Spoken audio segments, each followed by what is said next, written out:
sertão não é uma terra fértil para a agricultura, mas é para livros. No século XX, alguns dos melhores romances brasileiros foram escritos sobre ele.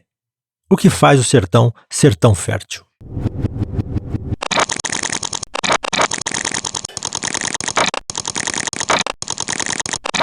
O sertão, geograficamente, é a região mais seca, onde tem menor volume de água. Agora, contratoriamente, é a região mais rica do ponto de vista cultural, onde se realizam as maiores manifestações culturais, de onde saem os grandes poetas, os poetas que eu falo, poetas populares, os violeiros, os cantadores, os aboiadores, que fazem parte dessa cultura muito particular e muito tradicional do Nordeste. Qual que é a lógica? Por que o sertão é fértil em poetas e cantadores?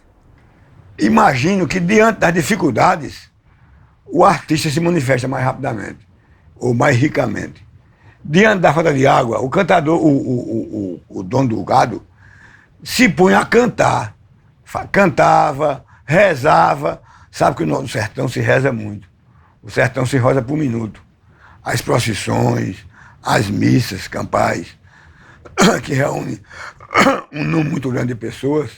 E aí aparecem os violeiros, quer dizer, a música, pelo menos, até onde eu possa constatar, é uma manifestação da dor e da seca, do silêncio.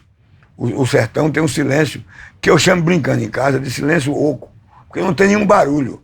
O silêncio da cidade, por mais que você fique em silêncio, tem sempre algum barulho por dentro do silêncio.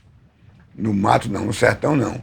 É um silêncio vazio, como se não houvesse nada no mundo. Existe uma literatura tradicional sobre o sertão? Sim, sem dúvida.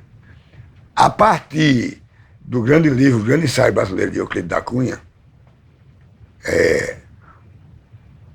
a literatura quase no sertão quase se tornou uma manifestação espontânea, porque o sertanejo passou a ter quase uma obrigação de ser um escritor. Desde que eu comecei a viver, eu queria ser escritor. Você queria falar sobre o sertão? Já queria falar sobre esse assunto?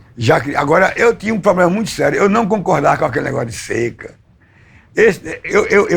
Eu me lembro muito bem que uma noite eu estava em casa, com livros espalhados sobre a mesa, e Gracilianos ali do Rego, e eu me perguntava assim, eu vou escrever sobre isso, sobre caveira, sobre pessoas morrendo de fome. Não, é tanto que eu não me tornei um sertanejista. Me tornei um escritor mais ligado à condição humana. O que me impressiona na literatura é a condição do homem, e não o seu conflito interior, e não o registro da seca, da pobreza, que, aliás, sempre me tocou muito. Já com 12 anos, eu não tinha disponibilidade para falar desse sertão, que é mais sociológico, mais antropológico. Não é o sertão, não é a vida interior. Eu estava preocupado com a vida interior, fortaleceu muito quando eu conheci Ariano. A literatura sobre o sertão, ela fala mais sobre a condição meteorológica, sociológica, antropológica, ou fala mais sobre a alma do sertanejo? Não fala mais sobre, reiteradas vezes, sobre as condições geográficas e sociais, vamos dizer assim, da pobreza, da fome. Embora o grande escritor sertanejo, que eu acho, que é graciliano, é alagoano, mas viveu em Pernambuco, ele criou-se numa cidade pequena chamada Buíque, que já não é sertão, é Agreste, aqui perto. E também numa cidade lá perto de Salgueiro, a minha cidade não nasci, hoje chama-se São José do Belmonte. Na época tinha um nomezinho, Maniçoba, que era um nome horrível, mas chamava Maniçoba. Tanto é verdade que Graciliano afirmava que escreveu Vidas Secas a partir de um episódio de um cachorro morto a tiros lá em Maniçoba, que não é mais Maniçoba, é São José do Belmonte. E Graciliano viveu e compreendeu esse aspecto da vida sertaneja, que é uma vida seca, sem falatórios, sem manifestações de afeto, de carinho. Não, as pessoas são muito quietas. Você acha que a boa literatura do sertão é aquela onde o sertão está dentro do personagem? Eu também acho. Porque há uma literatura do sertão que estraga muito o sertão, que é a literatura folclórica, a literatura de manifestações puramente amadoras, sem grande qualidade artística. É aí que o sertão tem dificuldade de mostrar a sua grande qualidade. Então, qualquer manifestação artística boba de um cantador de feira, que eu vi muito, esse eu conheci muito, de um violonista que tocava violão bem tocado, mas no mato, como coisa de gestos, trejeitos, molecagem, eu não gosto disso, não. O primeiro a escapar do retrato sociológico foi o Graciliano? Foi porque Graciliano era um erudito do mato.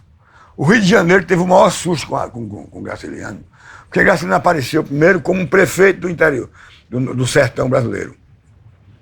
E quando publicaram o livro dele, foi um espanto. Como é que um sertanejo publica isso tão bem? Só que Graciliano era um erudito que no sertão, naquele tempo, aprendia alemão, francês, inglês, através do reembolso postal, que é a internet de hoje.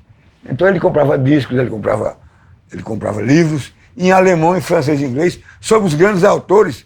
E quando ele apareceu no Rio de Janeiro, chegou lá, como se diz, amarrado, porque ele foi preso. E quando saiu, que as pessoas conheceram ele na livraria Zé Olímpio, naquele tempo da livraria Olímpio, congregaram todos os escritores, de repente eles ficaram intrigados. Que cidadão é esse que a gente pensava encontrar um matuto enquanto um erudito? Porque ele era um estudioso.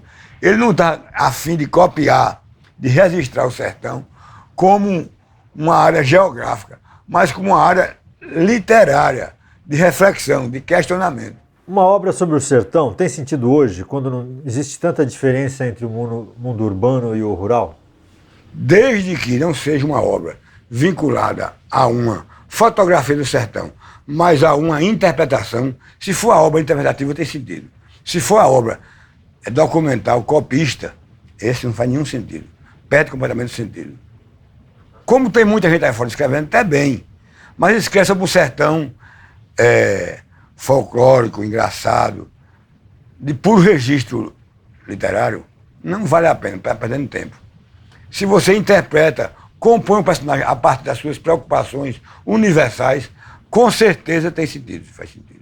O enraizamento sociocultural tal, ele causa experiências psicológicas diferentes entre as pessoas que vivem no sertão e na cidade? Eu acho que sim, é claro que sim, né?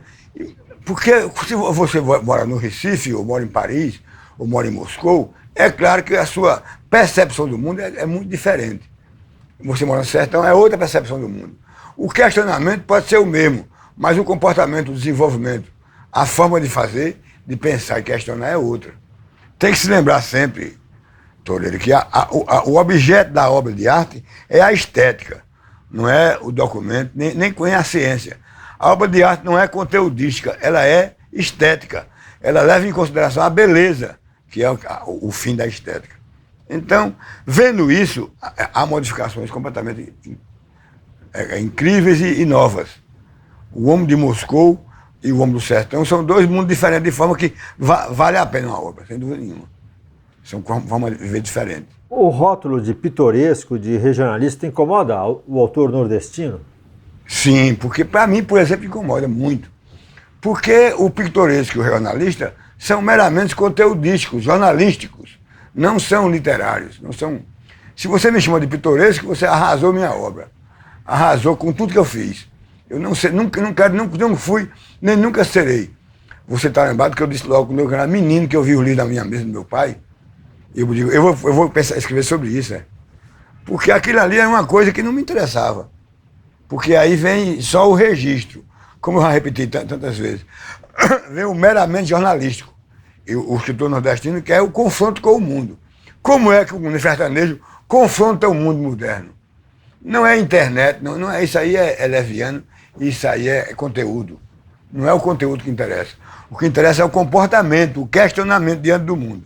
Você acha que tem dois sertões? Um verdadeiro e um mítico, assim, que construído pelas ficções e tal? Olha, vamos voltar àquela mesma briga de estética e sociologia. Porque tem o sertão real, que é o sociológico, e tem um mítico, que é o estético. Esse é criador, esse reinventa.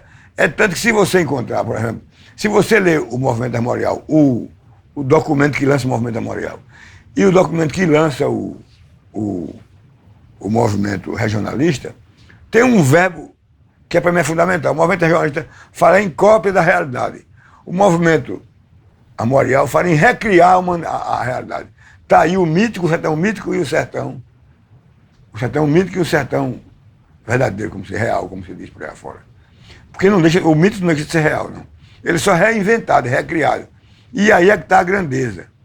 Quando o próprio Euclides da Cunha, ele reinventa o sertão através dos tipos, dos personagens, de maneira extraordinária. Por quê? Porque o conselheiro, ele reinventava o sertão.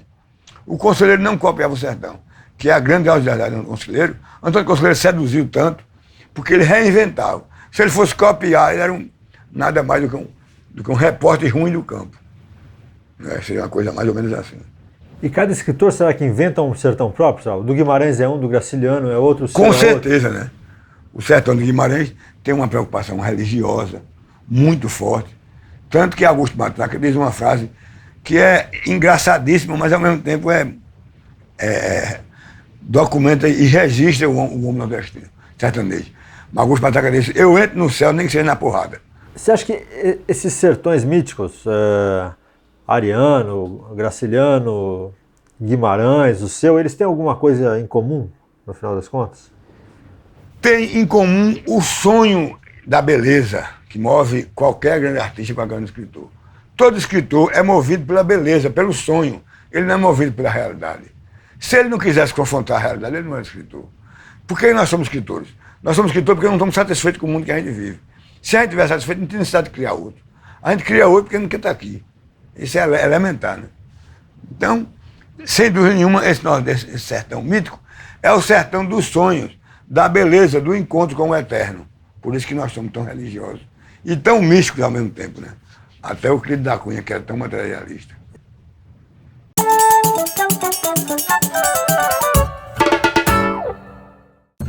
Raquel de Queiroz nasceu em Fortaleza, em 1910. Aos 20 anos, publicou O 15, romance de fundo social e realista. O livro logo transformaria a Raquel numa personalidade literária. O 15 foi escrito numa linguagem culta, mas também utiliza palavras que vêm da linguagem popular. Raquel foge da retórica exagerada e do sentimentalismo da época. É simples e crua. Mas ela não escreveu apenas O 15. Escreveu outros romances, se arriscou na literatura infanto-juvenil e na dramaturgia. Raquel de Queiroz pertenceu ao Partido Comunista Cearense, mas aos poucos mudou sua opinião política e apoiou o golpe militar de 64. Nunca envolvi o que escrevo literariamente com ideologia nenhuma. Você pode apresentar o fato político num romance. O que você não pode é fazer pregação política. Romance não é para isso.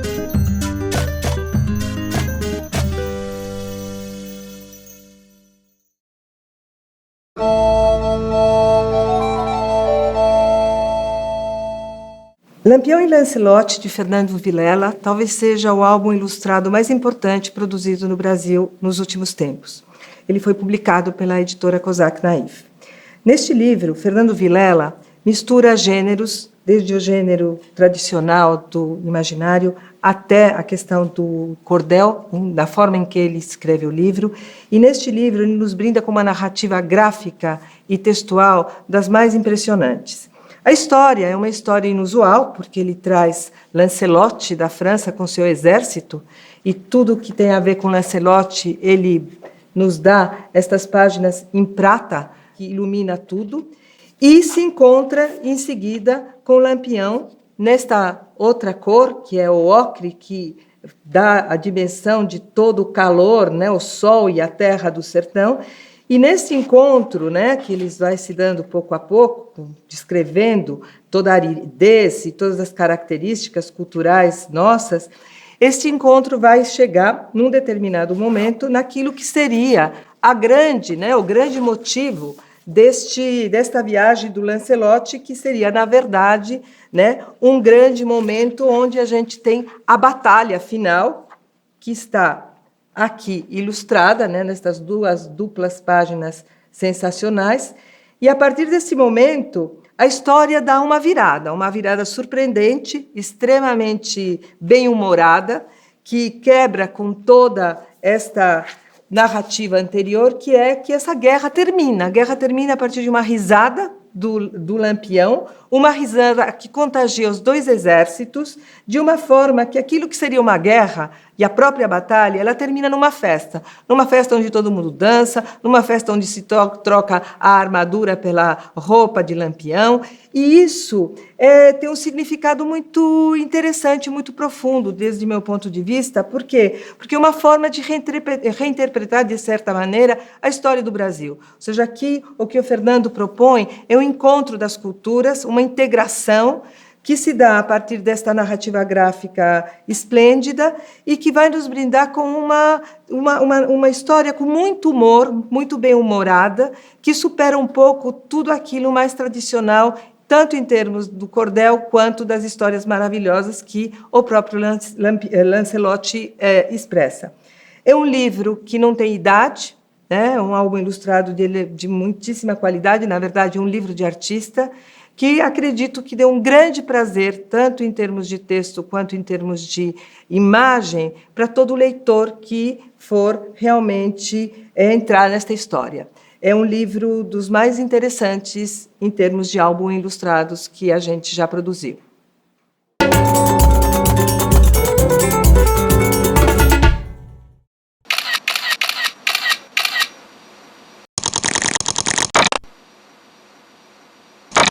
Eu gosto de escrever aqui, nesta sala, nessa biblioteca, nesse quarto, aparentemente quente, mas aqui abre a janela, entra bastante vento. Ou liga o ar e dá para ficar bastante acolhedor, porque não tem muito barulho, embora às vezes os vizinhos ou a rua criem ruídos com músicas muito altas às vezes. Ou futebol. O futebol, então, quando tem um clássico em Pernambuco, o bairro inteiro aqui grita e urra e esturra. Você quase não pode parar. Embora eu também gosto muito de futebol. Primeiro, a mão. A mão aqui nessa mesa. Agora, pode ser que eu comece no computador, mas gosto mais da mão. É uma coisa que demora, vai mais rápido. Eu posso até lhe mostrar, dá licença aqui. Eu posso até lhe mostrar aqui, só por uma questão de documentação do que eu estou dizendo. Eu gosto muito de fazer um álbum quando eu estou escrevendo. Esse álbum aqui é do meu romance, A Minha Alma é Irmã de Deus. Então eu procuro personagens que tem um rosto de meu personagem. Aqui está um rádio de uma cantora francesa chamada Camille, porque ela representa a minha personagem Camila. Então, se você percebe, eu comecei a escrever à mão aqui, tá vendo? Aqui escrita à mão, tá vendo? Depois que eu escrevo à mão, aí eu passo para o computador. Não é muito comum eu escrever assim no computador, não. Porque, na verdade, eu ainda sou um matuto, eu não sei nada de computador. Eu só aprendi mesmo a digitar, que, na verdade, não é aprender porra nenhuma, porque é como datilografar. Só isso eu sei fazer. Agora, eu tenho o hábito de pegar temas e personagens, veja que rosto expressivo, né? Isso era o rosto da minha personagem. Na verdade, é uma árabe no Iraque. Mas, aliás, o Iraque, o povo árabe, me lembra muito do povo sertanejo. É verdade também que eu só sinto que estou escrevendo um romance depois da 20ª página, 30ª, 40ª, que aí eu sinto que o romance tem substância e que eu posso trabalhar à vontade. Aí quando eu vou para o computador eu já escrevo. Aí eu escrevo e faço questão de imediatamente imprimir, porque fica comigo e eu não vou mais perder, porque eu perco muita coisa no computador. Eu escrevo porque eu não sei fazer outra coisa na vida. Se eu sei fazer alguma coisa, é escrever.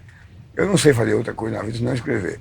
Eu poderia dizer, eruditamente e fazendo posto de escritor, que eu escrevo para entender o mundo dos loucos e dos bêbados. Porque foi a minha convivência na infância. Eu conheci muitos loucos e muitos bêbados. Então seria muito mais bonito dizer que eu escrevo por isso. Mas eu não sei porquê não. Eu escrevo porque só sei na minha vida escrever, não sei fazer outra coisa.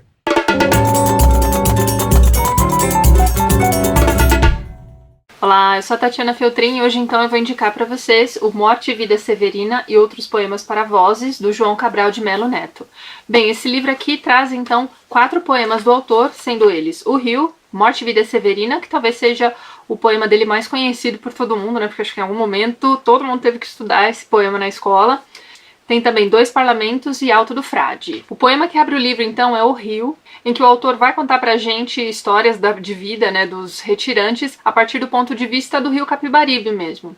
Ele vai fazendo, então, o seu percurso desde o sul da Paraíba até o mar do Recife, e ao longo desse trajeto ele vai contando pra gente, então, tudo aquilo que ele está presenciando. O sujeito do poema, então, é o próprio rio, e esse poema traz pra gente, então, uma leitura bem fluente, bem ritmada, como se fosse o curso de um rio mesmo.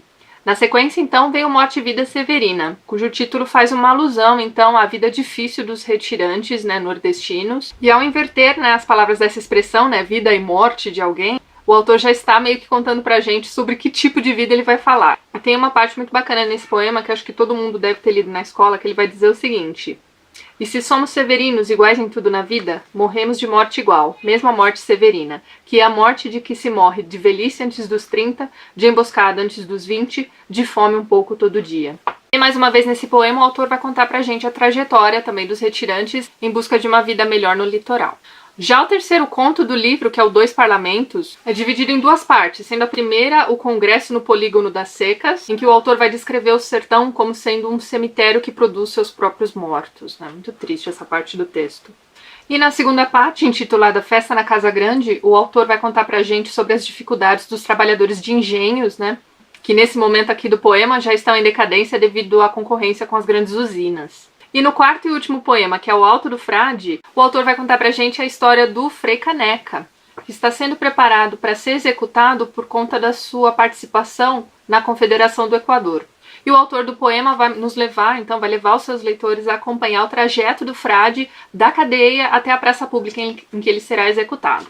O interessante desse poema é que ele vai contar pra gente que na hora H, né, na hora em que o frade seria executado pelo carrasco, o carrasco desiste de fazer isso porque ele acredita que matar um frade, né, vai fazer com que algum tipo de maldição caia sobre ele, né, alguma fúria divina, alguma coisa do tipo. E com a saída desse carrasco de cena, ninguém quer matar o padre exatamente por esse motivo.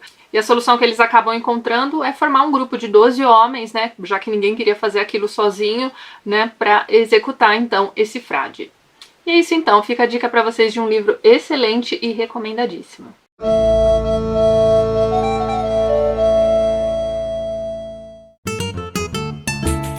Em 1991, existia uma necessidade de revitalização dos espaços aqui de Curitiba.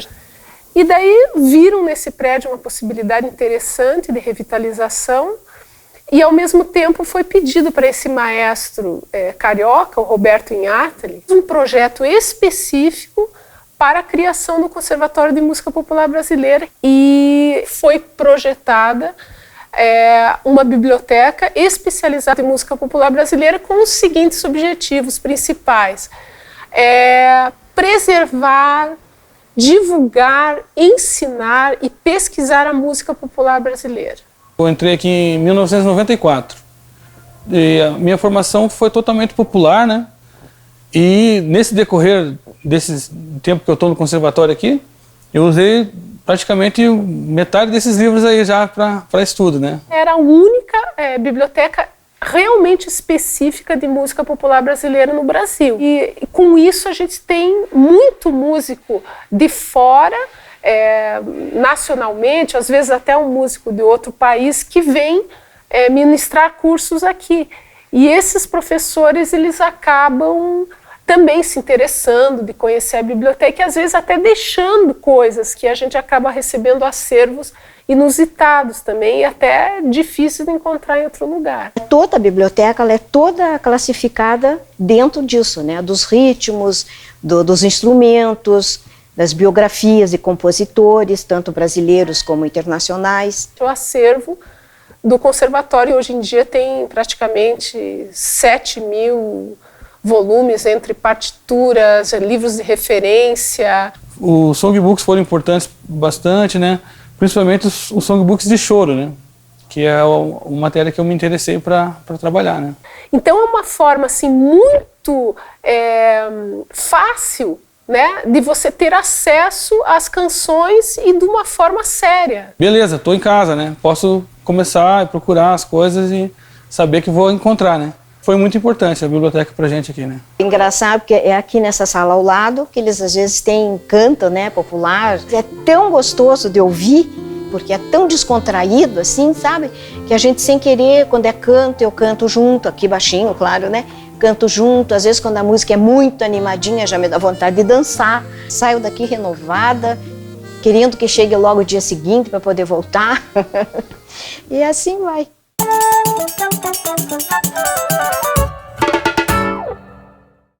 Graciliano Ramos nasceu em Quebrangulo em 1892. Primeiro de 16 irmãos, ele viveu em diversas cidades do Nordeste brasileiro. Geralmente suas obras são classificadas como regionalistas, mas elas não tratam só de problemas do homem nordestino. Falam sobre os dramas dos homens de todos os lugares. Seus livros mais conhecidos são Angústia, Vidas Secas, Caetés e São Bernardo. Graciliano tinha capacidade de síntese, de contar o essencial em poucas palavras. Sua linguagem era enxuta, sem excessos. Ele dizia o seguinte: quem escreve deve ter todo o cuidado para a coisa não sair molhada.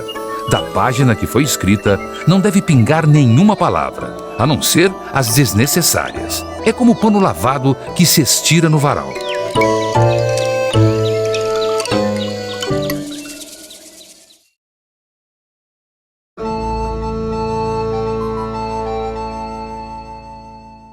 Sempre que me pedem para indicar um livro, seriamente e decididamente, eu indico A Pedra do Reino, de Ariano Suassuna. Este é, com certeza, o maior livro da literatura brasileira e, com certeza, um dos mais sérios e importantes da literatura latino-americana.